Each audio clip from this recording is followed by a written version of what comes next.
हम भी चुप रहे तो फिर बोलेगा कौन। यहाँ आप सभी लोगों का बहुत बहुत धन्यवाद कि आज अमर शहीद दुलार चंद यादव जी को श्रद्धांजलि देने आप भी उसी भाव से यहाँ एकत्रित हुए हैं जिस भाव से हम लोग यहाँ एकत्रित हुए हैं। मैं चाहता हूँ कि हमारे जाने के बाद वही भाव आप लोगों के अंदर जिंदा रहे। तमाम वक्ताओं ने अपनी पीड़ा को आप लोगों के बीच रखा। तमाम वक्ताओं ने आपके क्षेत्र में जो समस्याएं हैं उन समस्याओं को आप लोगों के साथ साझा किया।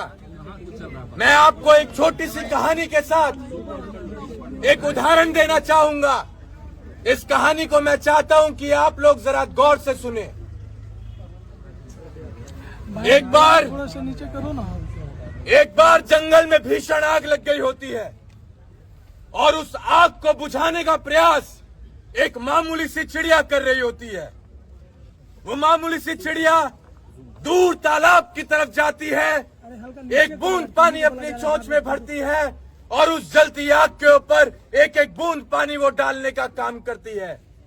सुबह से लेकर शाम हो गई, उस मामूली सी चिड़िया को वही एक एक बूंद पानी उस दूर तालाब से लेकर आना और उस जलती आग के ऊपर डालना। शाम को एक बड़े बाज ने चिड़िया को देखा, चिड़िया को रोका और उस चिड़िया से पूछा कि बहन, तुम इतनी मेहनत कर रही हो, इतना संघर्ष कर रही हो, क्या तुम्हारे एक एक बूंद पानी से ये भीषण आग बुझ पाएगी? तो सुनना साथियों, उस मामूली सी चिड़िया ने कितना खूबसूरत जवाब दिया। उस मामूली सी चिड़िया ने कहा कि जब भविष्य में इस बात पर चर्चा हो रही होगी कि जंगल में भीषण आग लगी थी, तो मुझ जैसी मामूली सी चिड़िया का नाम उस जलती आग को देखकर तमाशा देखने वालों में नहीं बल्कि उस आग बुझाने वालों की गिनती में आएगा। आज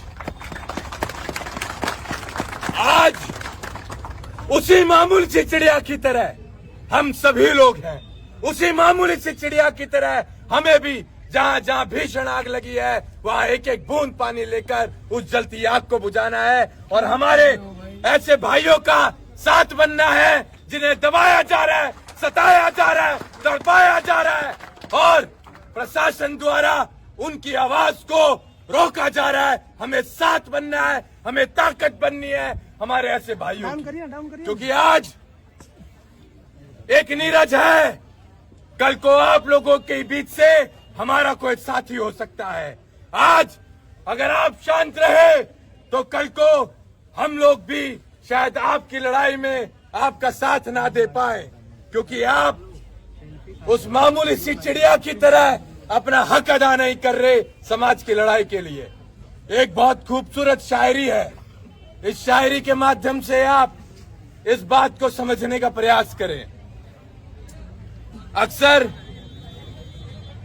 जब हमारे पड़ोसियों के घरों में आग लगती है, हमारे साथियों के घरों में आग लगती है,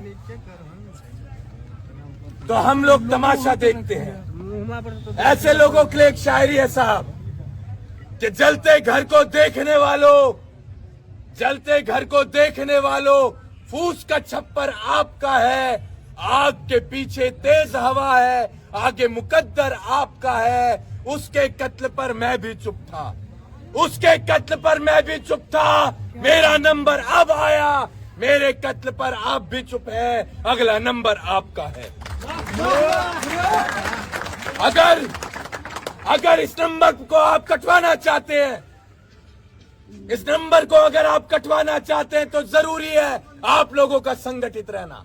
हम जातिवाद करने नहीं आए हैं साहब, हम जो संगठन चलाते हैं, हम पत्रकार साथियों के माध्यम से हम प्रशासन को भी बता देना चाहते हैं, हमारे संगठन में हर समाज का, हर जाति का, हर धर्म का व्यक्ति जुड़ा हुआ है।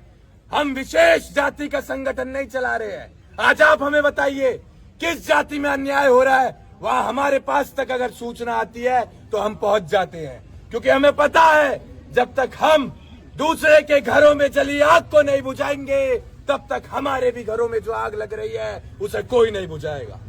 तो हम यहां से ये संकल्प भी लेकर जाएं कि हम अपने समाज से तो मोहब्बत करें, लेकिन अन्य किसी जाति से हम नफरत भी ना करें। ये हम संकल्प लेकर जाएं, तभी हम आने वाले समय में इन लड़ाइयों को मजबूती के साथ लड़ पाएंगे और उसमें सफलता हासिल कर पाएंगे। हमारी संवेदनाएं हैं पीड़ित परिवार के साथ, लेकिन आप लोगों का अनुशासन में रहना वो बहुत मायने रखता है। यहाँ से जैसा कि हमारे भाई ने बताया, हम तो बोलकर चले जाएंगे, लेकिन हमारे पीछे आप लोगों को ही ये सब कुछ बर्दाश्त करना है। तो हम इतने गैर जिम्मेदार व्यक्ति नहीं है कि हम इस बिना जीभ की हड्डी को हिलाकर चले जाएं, कुछ भी बोलकर चले जाएं और खामियाजा भुगतना पड़े हमारे इन तमाम साथियों को। हम ऐसे नहीं हैं। हम आज आए हैं तो हम कल भी आपकी तकलीफों में आएंगे और हम आते जाते रहेंगे, लेकिन आप लोगों को भी संकल्प लेना पड़ेगा कि कभी भी कोई समस्या होगी तो आप ऐसे ही संगठित रहेंगे जैसे आप आज यहाँ पर संगठित हैं। आपकी आवाज को दबाया जाएगा, आपको तंग किया जाएगा, लेकिन आप घबराना मत, आप घबराना मत, क्योंकि जो डरता है वो कभी नहीं लड़ता है। निडर ही लीडर है। आप निडर बने, हम आपके साथ चलेंगे। आप हमें एक बार आवाज लगाएं, जहां आपको ऐसा लगे कि आप कमजोर पड़ रहे हैं, वहां हम आपके साथ आपकी उस लड़ाई में सबसे पहली पंक्ति में आपको खड़े मिलेंगे। मेरा ये कोई राजनीतिक क्षेत्र नहीं है। मैं इस प्रदेश से भी राजनीति नहीं करने वाला हूं साहब, कभी नहीं करने वाला हूं। तो मेरा यह क्या भाव है, उस भाव को आप समझने का प्रयास करें। मैं यहाँ विधानसभा चुनाव, लोकसभा चुनाव लड़ने नहीं आया हूँ। मैं यहाँ आप सभी लोगों को संगठित करने आया हूँ। आप लोगों के अंदर वही भाव जगाने आया हूँ जिस भाव ने मुझे दिल्ली से लाकर आप लोगों के बीच यहाँ खड़ा कर दिया। मैं वही भाव आप सभी लोगों के अंदर जगाने आया हूँ। मेरी बस ये छोटी सी लड़ाई है। और मेरे फादर साहब कहते थे कि बेटा, जुबान से निकली बात, शरीर से निकली आत्मा और बंदूक से निकली गोली एक बार निकल जाती है तो कभी वापस नहीं आती। तो अपने लोगों के बीच जाकर वही बोलना जो तू कर पाए। मैं आज वही बोलकर जाऊंगा जो कर पाऊंगा। मैं अपनी आखिरी सांस तक आप लोगों के साथ लड़ूंगा। बस आप हमारे ऐसे भाइयों का कभी साथ मत छोड़ना। लड़ाई बहुत बड़ी है, अभी लड़ाई की शुरुआत हुई है, अभी लड़ाई बहुत बड़ी है। और हम इतने कमजोर भी नहीं हुए, हम इतने कमजोर भी नहीं हुए कि अगर हमारा राजनीतिक दल मजबूत नहीं है, सत्ता में नहीं है, तो हम गुलाम बन जाएंगे। हम इतने कमजोर भी अभी नहीं हुए हैं। हम लड़ेंगे, हम दहाड़ेंगे, हम चिल्लाएंगे और अपने हक अधिकार की आवाज को हम हमेशा बुलंद करते रहेंगे, चाहे सरकार किसी की भी हो।